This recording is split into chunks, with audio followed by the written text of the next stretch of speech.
The great hall of the Galactic Council was huge and cold like always. Jake Morrison sat in the small corner where humans were told to sit, and he felt angry inside. For 3 long years he had come to this place and listened to alien voices tell his people what they could not do. Today felt different, though, and Jake could sense that something was about to break. Captain Lisa Barnes sat next to him, and she was reading through papers again. The papers had all the things humans wanted to say, but Jake knew the aliens would not listen. They never listened to humans because they thought Earth people were too young and too stupid to matter. The tall crystal alien called Prime Minister stood up first. His body was made of blue glass that caught the light and threw it around the room. When he spoke, his voice sounded like breaking ice. He said humans had broken law number 47B about taking new space without asking permission first. Jake felt his hands make fists under the table. The space they took had nobody living there at all. It was empty and cold and full of rocks, but humans found it first. Every other alien race could take empty space, but when humans did it, the council called it breaking laws. The snake woman called High Counselor rose up next, and her long body swayed back and forth like she was dancing. Her voice was soft, but mean when she said humans built too many warships without getting permission. Jake wanted to laugh, but it would have been the wrong sound. The warships she talked about were medical ships built to help sick people on human worlds. The council took 8 months to think about letting humans build them while people died waiting. More aliens stood up and said more bad things about humans. They said Earth people took too much metal from asteroids. They said human colonies grew too fast. They said human trade ships went to places they should not go. Every word made Jake more angry, and he could see his people felt the same way. Admiral Pete Jackson was making his soldier face that meant he was trying not to explode. Trade lady Amy Collins was writing notes so hard her pen might break. Dr. Ryan Clark just stared at the ceiling like he was asking the universe why aliens were so stupid. Then Jake realized something that made his chest feel tight. These aliens were never going to treat humans like real people. For 3 years, humans tried to follow every rule and be good members of the galaxy family. But the aliens did not want humans in their family. They wanted humans to be quiet servants who did what they were told. Jake stood up fast and his chair made a loud scraping sound on the floor. Every alien in the giant room turned to look at him with their weird eyes and strange faces. Some had too many arms, and some had scales, and some looked like walking rocks, but they all stared at the human who dared to stand without permission. The crystal alien made his ice voice again and said, Jake could not speak because nobody told him he could. That was when Jake felt the last bit of his patience break into pieces, like glass. Jake said no in a voice that carried all around the big room. He said humans would never be allowed to speak as equals here. He started walking toward the big doors, and his people followed him. Their feet made clicking sounds on the hard floor that seemed loud in the quiet room. Jake told the aliens that humans tried to play by their rules for 3 years. He said humans let the aliens check their ships and count their weapons and limit their growth. He said humans watched their own people die while aliens talked about whether Earth people deserved medicine. The room exploded with angry alien sounds. Things chittered and clicked and hissed and made noises humans had no words for. Some aliens stood up and waved their arms or tentacles or whatever they had instead of arms. The snake woman said humans could not just leave because there were rules about leaving. Jake almost smiled at that.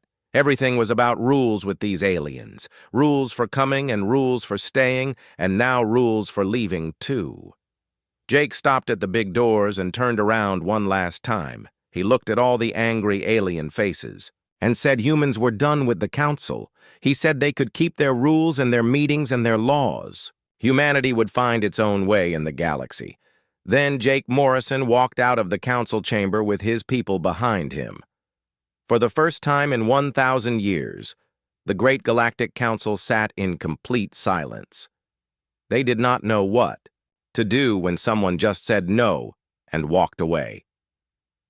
Outside the building, Jake felt the alien sun on his face and took a deep breath. Lisa Barnes came up beside him and asked what they would do now. Jake looked up at the sky where human ships waited among the stars and said they would go home and be free. The galaxy was about to learn something new about humans. Earth people did not like being told they were not good enough. And when humans got angry enough, they did not argue or beg or ask for mercy. They just walked away and built something better. The news about humans leaving the council spread across the galaxy faster than light itself. On every world and every space station, aliens talked about the same thing. The young species from the small blue planet had done something nobody thought was possible. They had walked away from the most powerful organization in the galaxy. On the council homeworld called Nexus Prime, emergency meetings started right away and did not stop. Chancellor Theron walked back and forth in his office like a caged animal. He kept looking at the big screen that showed where human space was on the star map. The human area looked small compared to the huge galactic empires, but somehow it seemed much bigger now. Commander Felix Ward stood quietly in the corner and watched his boss panic. Felix was human, but he worked for the council as part of the embassy team. For 3 years, he had to listen to aliens talk about his people like they were children who needed to learn better manners. Now he was trying very hard not to smile as he watched these same aliens lose their minds. Chancellor Theron kept saying humans could not just leave. There were papers to sign and laws to follow and proper ways to do things. Felix wanted to tell him that maybe humans would have followed the proper ways if the council had treated them properly. But he stayed quiet because that was what diplomats were supposed to do. In the military section, Admiral Korthek was having his own panic attack. He stood in front of a big screen showing human ships and asked his intelligence officer how many war vessels humans really had. The officer said they counted about 400 ships, but admitted their information might be wrong. The aliens had never paid much attention to human military power because they thought it did not matter. Now Admiral Korthek was starting to think maybe it did matter. Human ships had gotten a reputation for being tough and hard to kill. Several alien patrol groups had run into human vessels in the past year and come back with stories about ships that could take damage that should have destroyed them. The economic people were having the worst panic of all. Trade coordinator Zeflin spent hours looking at computer screens and making lists of all the things humans provided to the galactic economy. The list kept getting longer and more scary.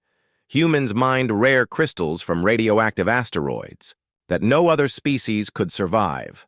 They manufactured computer parts in zero-gravity factories that other aliens found too dangerous to operate.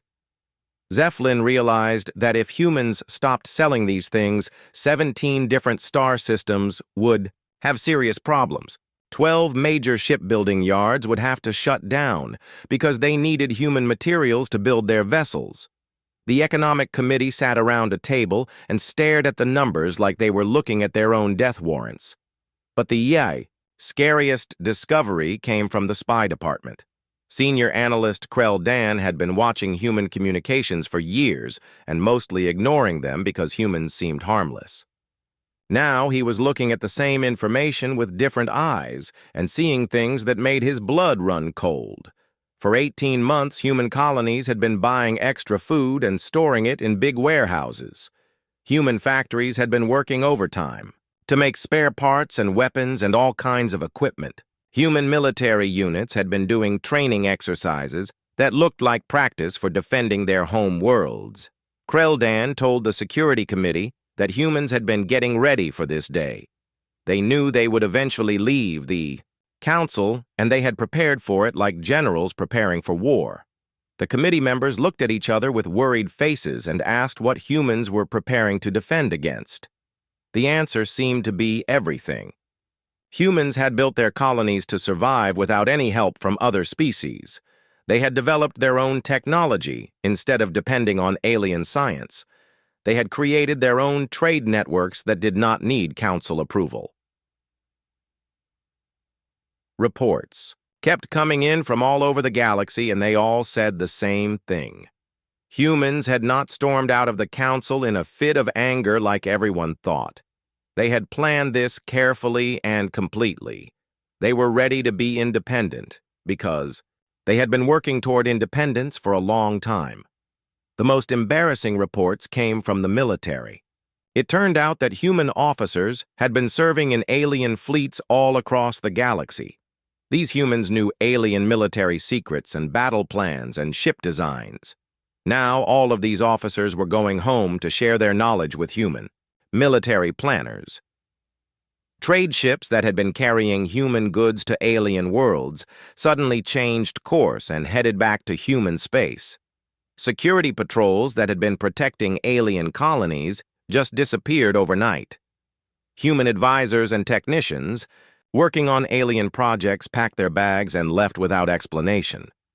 Within 1 week of the walkout, the galaxy started to feel different. Pirates became bolder because human patrol ships were no longer protecting trade routes. Manufacturing slowed down because human raw materials stopped arriving on schedule. Several alien governments found themselves dealing with problems they had always let humans handle. The worst part was that other species started asking questions. If humans could leave the council and survive on their own, maybe other species could do the same thing. The Corvan Republic sent a formal complaint about their treatment by the council. The Cathari clan started talking about independence. 3 dozen smaller species demanded meetings to discuss their status. For 1,000 years, the Galactic Council had been the only game in town. Every species that wanted to be part of galactic civilization had to join the council and follow council rules. Now humans had proven that this was not true anymore. Species could choose to go their own way and maybe even do better without the council telling them what to do. As the first week ended, Chancellor Theron sat in his office and looked at reports that got worse every hour. The galaxy that had seemed so stable and predictable was starting to fall apart. And it was all because one species had decided they were tired of being treated like second-class citizens. The humans had walked out and everything was changing. 3 days after walking out of the council, Jake Morrison stood on the observation deck of the biggest space station humans had ever built. Olympus Station floated at the edge of human space like a giant steel and glass fortress. The station was huge enough to house 50,000 people and strong enough to fight off any attack. It sent a clear message to the galaxy about what humans could do when they stopped asking for permission. Captain Lisa Barnes walked up to Jake with a computer tablet in her hands. She told him that over 300 alien governments were trying to contact humanity. The Altarians wanted to make new trade deals. The Kethran were asking about defense agreements. The Stellar Union was begging for immediate meetings to discuss mutual cooperation. Jake almost laughed out loud. 3 days ago, these same species had voted to put even more restrictions on human expansion. They had supported measures to limit human colony growth and reduce human military ship construction. Now, they were falling over themselves to get human attention. Lisa told him that President Martinez back on Earth had made the human position very clear. Any species that wanted to deal with humanity would have to treat humans as equals with full diplomatic recognition. There would be no more meetings where humans sat in the corner and listened to aliens tell them what they could not do. The transformation in human space had been amazing to watch. Within hours of leaving the council, Admiral Pete Jackson had activated something called Operation Independence. This was a secret plan that human military leaders had been working on for 2 years without telling the council about it. Human ships that had been scattered all across the galaxy suddenly started moving toward home. Military factories that had been running at normal speed switched to maximum production and began building new types of ships that alien intelligence services had never seen before. Human colonies activated defense systems that had been hidden or disguised as civilian equipment. Dr. Ryan Clark had been in charge of Protocol Exodus, which was the scientific part of the independence plan. For years, the Council had refused to share their best technology with humans because they said Earth people were not advanced enough to handle it safely. This had forced human scientists to develop their own solutions to complex problems. The results surprised even human leaders. Cut off from alien supply chains, human engineers had built fusion reactors that produced more power than Altarian designs. They had created shield generators that worked better than the ones used by the hegemony military. They had manufactured weapons systems that could do things several alien species were now desperately trying to understand. Lisa continued reading from her reports and told Jake that the Zolarians were threatening to impose economic sanctions on humanity. Jake looked out at the stars and said they should go ahead and try. Humans mined crystalline lithium from radiation-soaked asteroids, and the Zolarians needed that material more than humans needed Zolarian synthetic food. This pattern was showing up everywhere. Every threat from the galactic powers revealed another area where humanity had become essential to alien civilization. The Kethran Collective discovered that human atmospheric processors were the only machines that could terraform their new colony worlds fast enough to meet their expansion schedule. The Dominion Alliance found that their deep space exploration ships depended on human-built long-range sensors that worked in conditions that destroyed alien equipment. In military matters, the changes were even more dramatic. Admiral Jackson had ordered every human officer serving in mixed alien fleets to come home immediately. This left several major defense operations without enough trained personnel to function properly. More importantly, the scattered human ships that had been providing security for trade routes and frontier settlements simply vanished overnight. Intelligence Chief Amy Collins reported during the daily briefing that piracy incidents had increased by 400% along the spiral arm trade routes. The Merchants Guild was screaming for protection, but the hegemony navy was stretched too thin to cover all the areas that human ships used to patrol for free. President Martinez appeared on the secure communication screen from his office on Earth and asked if any alien governments were showing signs of aggression toward human colonies. Amy Collins told him that the opposite was happening. Several species were actually requesting permission to establish defensive partnerships with humanity. They were suddenly very worried about their own security. The irony was not lost on anyone in the room. For 3 years, the Council had treated humanity as a dangerous threat that needed to be controlled and contained. Now, after just 3 days of independence, they were discovering that humans had actually been keeping the peace in dozens of frontier regions that alien governments could not or would not patrol themselves. Jake turned from the observation window as another priority message arrived. Lisa told him it was from something called the Neutral Zone, and that the Outlander Coalition wanted to meet with him directly. They were offering full diplomatic recognition and a mutual defense treaty that would treat humans as complete equals. 4. The first time since the walkout, Jake smiled a real smile. The Outlanders were a group of species that had never joined the Galactic Council because they preferred to maintain their independence. They understood the value of self-determination, and they respected other species that chose to go their own way. Jake told Lisa to set up the meeting and said it looked like humanity was about to discover who their real friends were in the galaxy. The Council had spent 3 years trying to convince humans that they needed Council protection and Council trade and Council approval to survive in galactic civilization. But the truth was becoming clear with each passing hour. The Council needed humans more than humans needed the Council. Human labor kept alien industries running. Human security forces kept alien trade routes safe. Human innovation solved problems that alien science could not handle. Now that humans were gone, the aliens were starting to understand what they had lost. Some species were angry and making threats. Others were scared and offering bribes. But a few were smart enough to realize that the old system had been unfair and were ready to build something better. The Outlander Coalition was one of those smart groups, and Jake was eager to meet with them.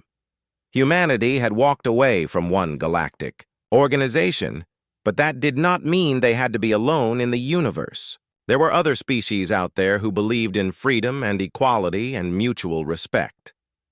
Jake looked out at the stars again and thought about the future. The galaxy was a big place with room for many different ways of doing things.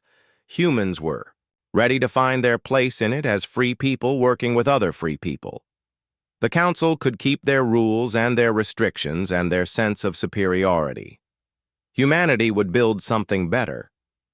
By the end of the first week, the Galactic Council was facing the worst crisis in its 1,000-year history. What had started as anger about human disrespect had turned into barely controlled panic as the true size of the problem became clear to everyone involved. In the council chambers, arguments broke out between species that had worked together peacefully for centuries. The hegemony military leaders blamed the Altarian diplomats for being too soft with human expansion requests. The Altarians accused the Dominion Alliance of pushing humanity too hard with their territorial restrictions. The Zalarians just wanted their lithium shipments restored so their industries could keep running. Chancellor Theron banged his ceremonial staff on the podium over and over, trying to restore some kind of order to the proceedings.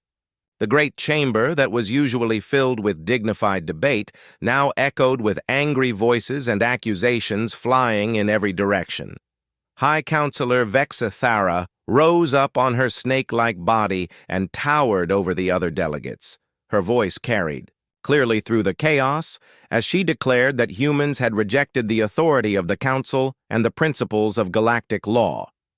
She said they must respond with strength and show other species what happened to those who defied the established order. Admiral Korthek interrupted from the military section and asked what strength she was talking about.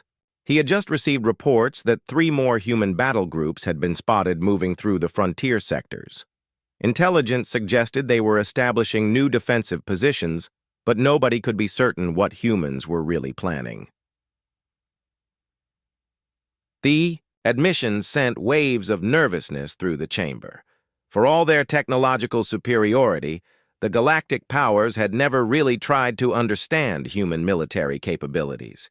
They had assumed that such a young species could not pose any real threat to established civilizations. That assumption was proving to be expensive. Scout ships sent to watch human space were being detected and politely but firmly escorted away by vessels that seemed to be using stealth technology that did not exist in Council databases. Human colonies were activating defensive systems that intelligence services had never seen before. Trade Coordinator Zephlin tried to suggest a more diplomatic approach by pointing out that humans had legitimate complaints about their treatment. Before she could finish her sentence, Vexithara cut her off with an angry hiss. The snake woman declared that humans were simply a young species that refused to accept their proper place in the galactic order.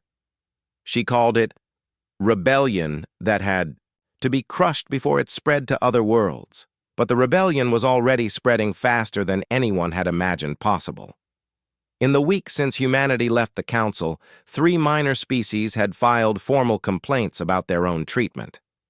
The Corvin Republic had demanded renegotiation of their tribute agreements. The Sithari clans were openly questioning the authority of Council trade regulations that seemed designed to benefit the major powers at the expense of smaller civilizations. Commander Felix Ward sat in the Diplomatic Observer section and watched the proceedings with growing amazement. For years he had seen how the Council really operated behind all the formal ceremonies and impressive speeches, the casual dismissal of smaller species' concerns, the arbitrary enforcement of rules that seemed designed to maintain the status quo. He had never imagined that humanity walking away would expose these problems so dramatically. The real shock came when Chancellor Theron received an urgent communication during the session. His aide whispered frantically in his ear, and the Chancellor's face went pale as death. When other delegates demanded to know what was happening, Theron stood slowly, and his voice shook as he spoke. The Merchants Guild had just announced they were suspending all operations in sectors that lacked adequate security coverage. They specifically mentioned the absence of human patrol vessels as a primary reason for their decision. The Guild was the economic, backbone of galactic civilization, and facilitated trade between hundreds of worlds. Their suspension of operations would cripple entire star systems within weeks.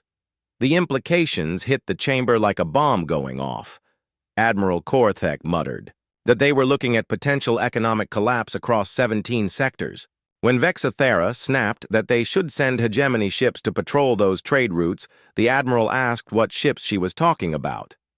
The hegemony navy did not have enough vessels to cover their own territory and provide security for trade routes across half the galaxy.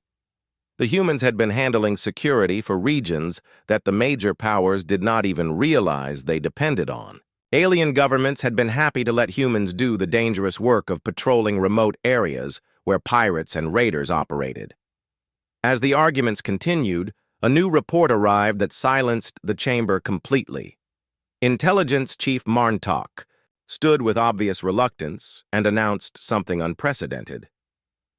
The Outlander Coalition had formally recognized human independence and established diplomatic relations with humanity.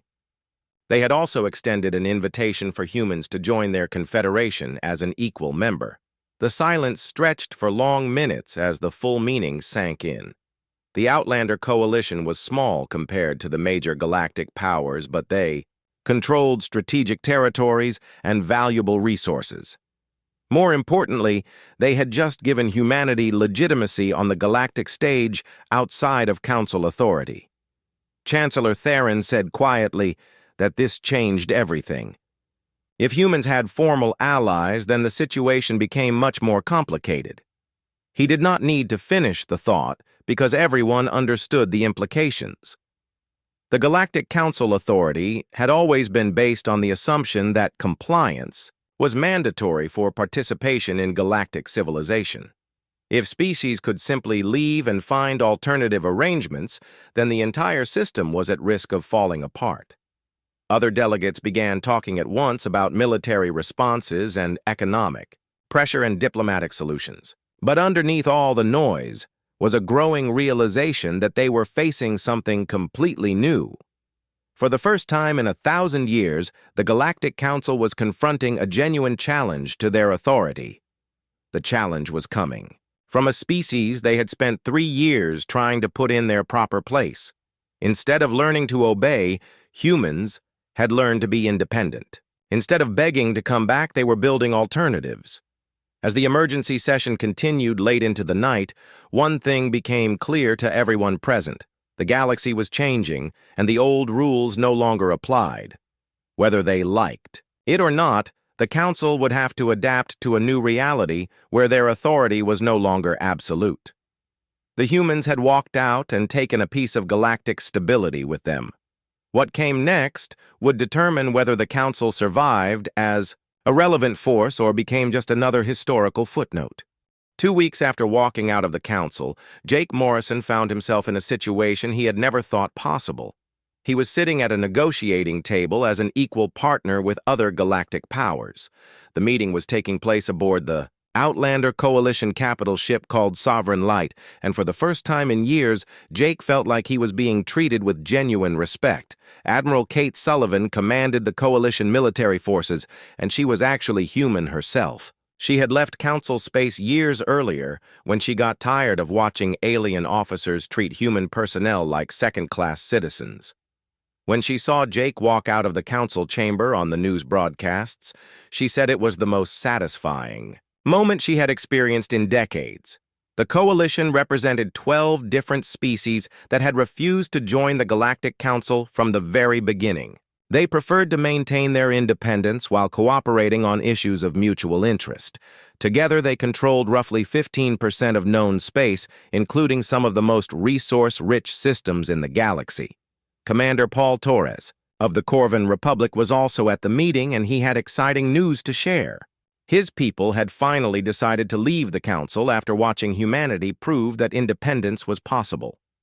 He said half the galaxy was ready to throw off Council restrictions if they could find an alternative system that treated them fairly. Dr. Lisa Chang served as the Coalition chief scientist, and she was fascinated by human technological development. She told Dr. Ryan Clark that his people had created some remarkable innovations while being denied access to standard galactic equipment. The coalition wanted to share research data and combine their knowledge with human creativity. The meeting was about much more than just diplomatic recognition. It was laying the foundation for a completely new galactic order based on cooperation between equals rather than submission to authority. Species that had been marginalized or restricted by the Council hierarchical system were discovering they could work together as partners. Jake reviewed the proposed treaties on his computer tablet and found everything the Galactic Council had refused to offer humanity. Mutual defense agreements that treated all members as equals. Technology sharing programs with no restrictions based on species age or development level. Unrestricted trade partnerships that did not require approval from higher authorities. Most importantly, recognition of each species' right to determine their own destiny. Admiral Sullivan brought up one serious concern about Council reaction to these new alliances. The major galactic powers were already mobilizing fleets and threatening economic sanctions against any species that recognized human independence. She wanted to know if humanity was prepared for potential military confrontation. Admiral Pete Jackson's voice came through the secure communication link from Olympus Station, and his tone was confident. He said human defensive preparations were complete and the Council would find that humanity was not the same fleet they remembered from 3 years ago. That statement was more accurate than most people realized. Human shipyards had been working around the clock producing vessels based on completely new designs. The ships incorporated 3 years of careful observation of weaknesses in Council military doctrine. They were faster and more maneuverable than anything in alien fleets and packed with innovations that Council tacticians had never encountered. Captain Lisa Barnes reported that the hegemony was demanding the return of their stolen officers. Apparently, every human who had served in alien fleets and returned home was now considered a deserter who had violated their service contracts. Jake laughed at the ridiculous demand. After spending 3 years treating human personnel like servants, in their own ships, the aliens now wanted to claim ownership of those same people. The truth was that human officers had gained valuable experience and knowledge while serving throughout galactic military forces. Admiral Sullivan mentioned the need for joint military operations to deal with Council pressure. Several border worlds were being forced to refuse docking rights to coalition ships. Human patrol vessels could help ensure free passage for legitimate trade and diplomatic missions. Jake nodded his agreement because this was what real cooperation looked like.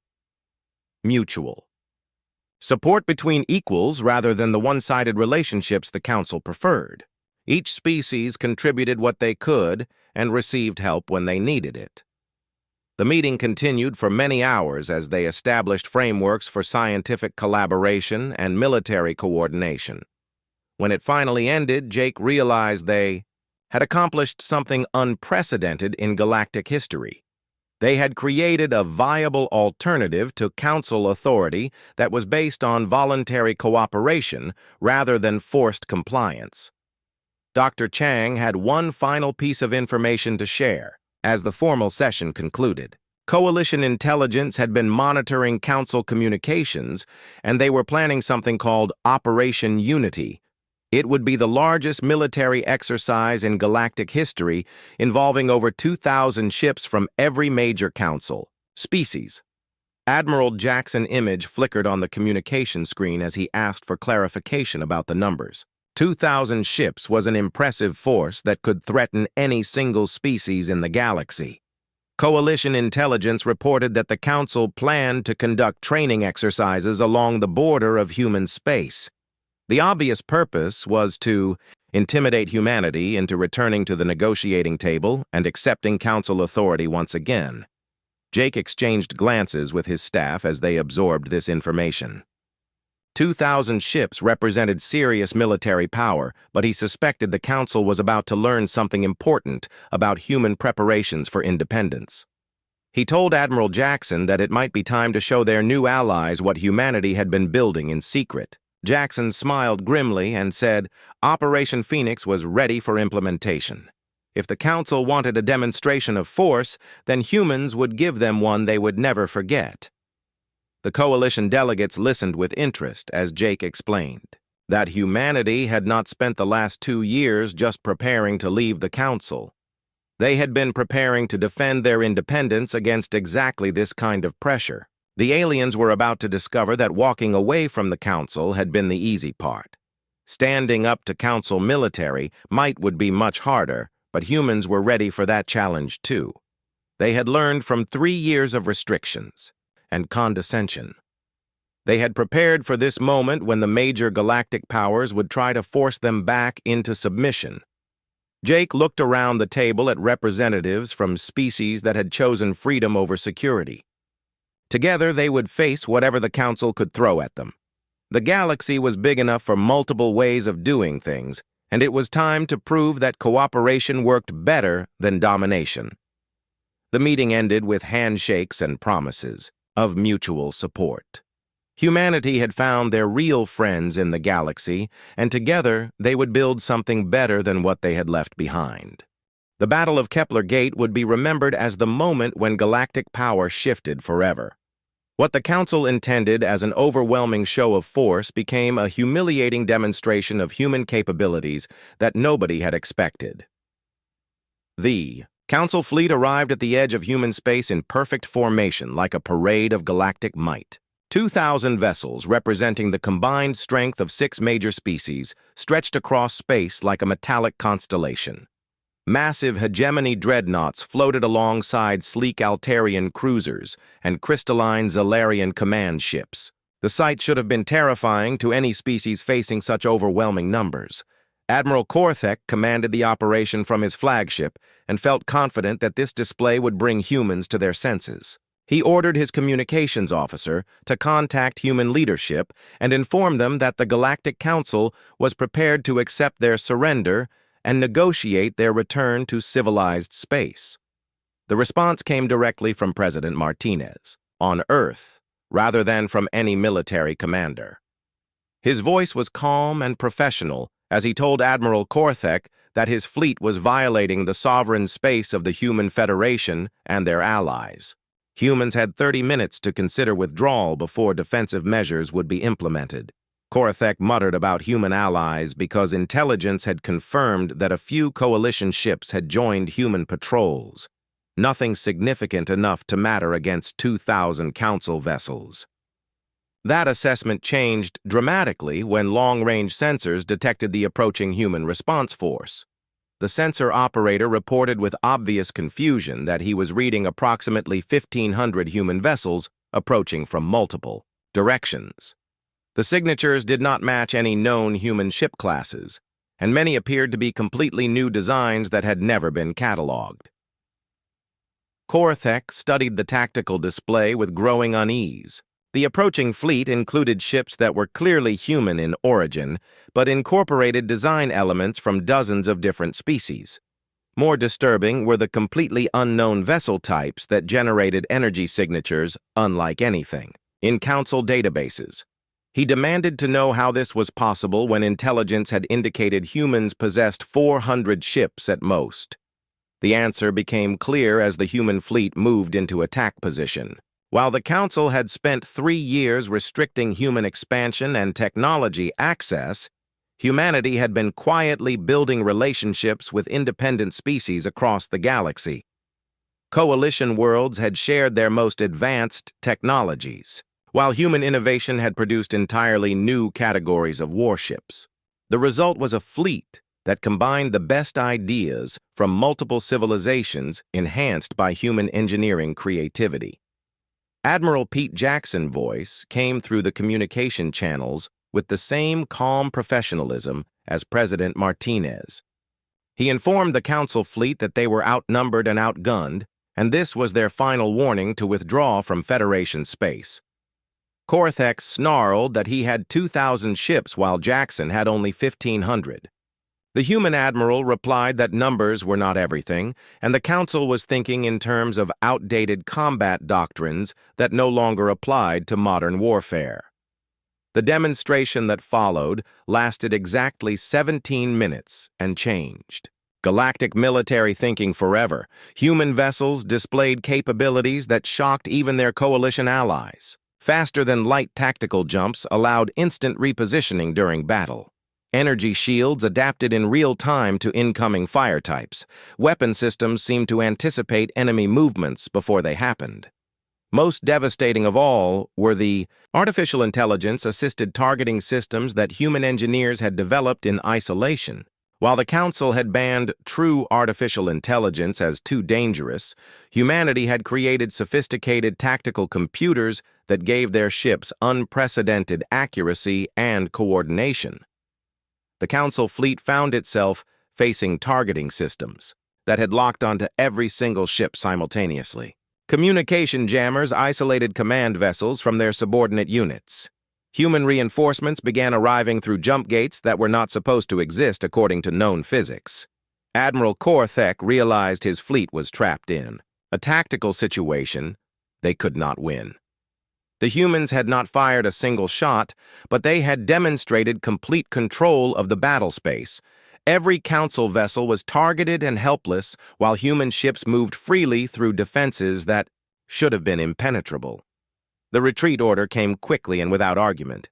All Council ships executed emergency jumps to designated rally points, leaving human space as fast as their engines could carry them. The most powerful military force in galactic history had been forced to flee without engaging a supposedly primitive species. The political ramifications spread across the galaxy like wildfire in the aftermath. The Corvan Republic formally announced their withdrawal from the Galactic Council. The Cathari clans declared independence and requested membership in the coalition. 36 minor species submitted formal protests against Council authority and demanded renegotiation of their membership terms. Within 6 months, the Galactic Council had lost over 30% of their member species. Those that remained were forced to accept a new reality where humanity and their allies represented a legitimate alternative to Council rule. The galaxy had become a more complex place with multiple power centers instead of one supreme authority. The final meeting between Jake Morrison and Chancellor Theron took place 1 year after the famous walkout. They met as equals in neutral space, with the Chancellor requesting negotiations for formal recognition of human independence. Theron said bitterly that humans had destroyed everything the Council had built over 1,000 years of careful work. A millennium of galactic order had been reduced to chaos by one species that refused to know their place. Jake considered his words carefully before responding. He told the Chancellor that humans had not destroyed anything. They had simply proven that the Council order was built on the assumption that nobody would challenge it. The galaxy was big enough for multiple civilizations to coexist without one group controlling all the others. When Theron asked what would happen if the Council refused recognition, Jake replied matter-of-factly that they would continue losing member species until the Council became irrelevant. The choice belonged to the remaining Council members. In the end, the Galactic Council survived, but as one power among many, rather than the supreme authority it had once been. The galaxy had become a more diverse and arguably more free place where species could choose their own path forward. 5 years later, Jake Morrison stood once again on the observation deck of Olympus Station. The view now included ships from dozens of species, all flying under the banner of the Free Galactic Alliance. The station had grown into a massive complex that served as headquarters for over 40 independent worlds, working together as equals. Representatives from across the galaxy came to negotiate and trade and share knowledge as partners rather than subjects.